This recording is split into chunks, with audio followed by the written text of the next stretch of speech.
Former Labour MP John Macdonald has come out fighting. He has condemned Keir Starmer's leadership in a sharply critical article, accusing the party of abandoning its founding mission to fight poverty and inequality. Now, Macdonald, a veteran of 50 years in the party, said Labour's refusal to scrap the two-child benefit cap and its punishment of MPs who opposed it, which included himself, marks a betrayal of core values. He has also slammed ministers for accepting corporate gifts while cutting support for the poor and disabled, warning that disillusionment is growing. McDonnell said that the party risks losing not just power, but its soul if its members don't take action and reclaim its direction.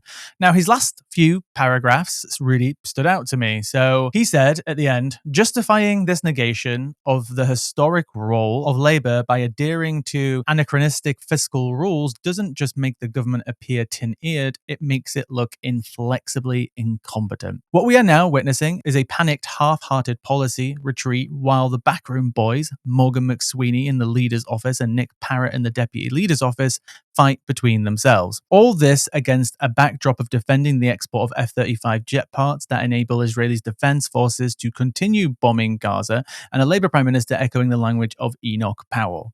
Unless party members, affiliated unions and MPs stand up and assert themselves to take back control of Labour in the next period of its history, we may not only lose a government, we could also lose the party. Not full. Very strong words from McDonnell there.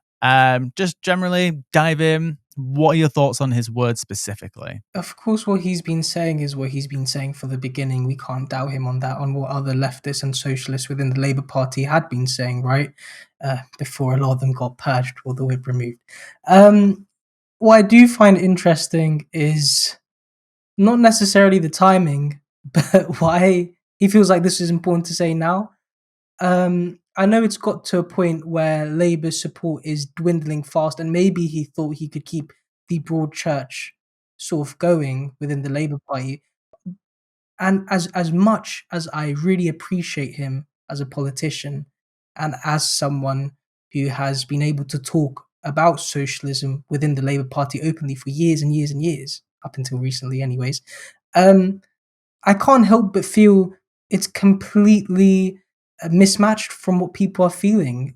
They don't feel as though enough of the Labour leadership with their massive majority, Labour MPs with their massive majority have said or done enough.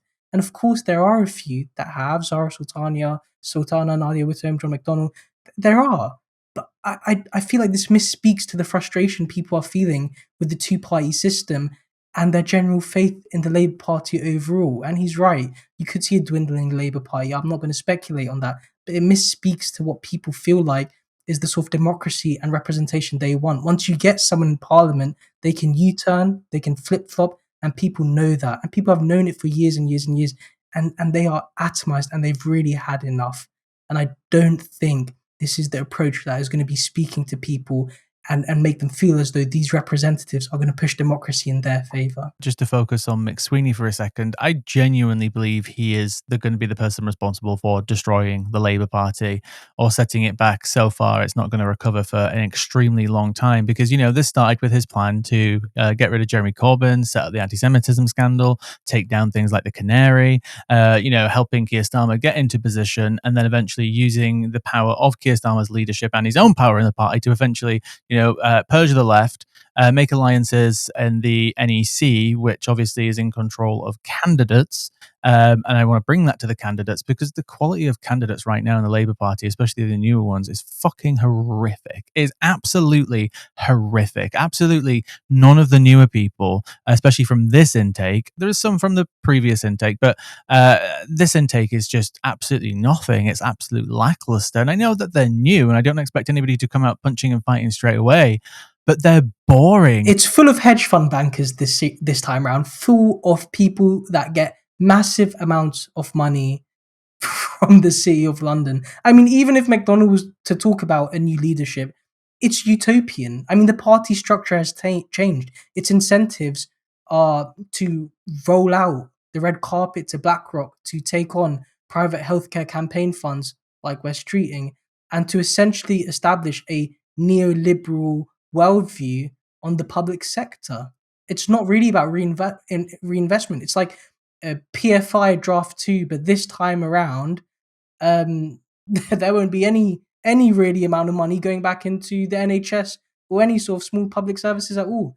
So while I admire him as a politician, even putting aside the leadership issue, structurally, how long would a leadership like that survive under Labour? I mean, we saw what happened to Corbyn over the process of a couple years, and that was at a time where Labour weren't as radical as they are right now in terms of a economic doctrine, which isn't that much different from the Conservatives. So I don't, in any capacity, maybe there's some naivety amongst people who think this sort of thing would work, or maybe they're just genuinely hoping for something good.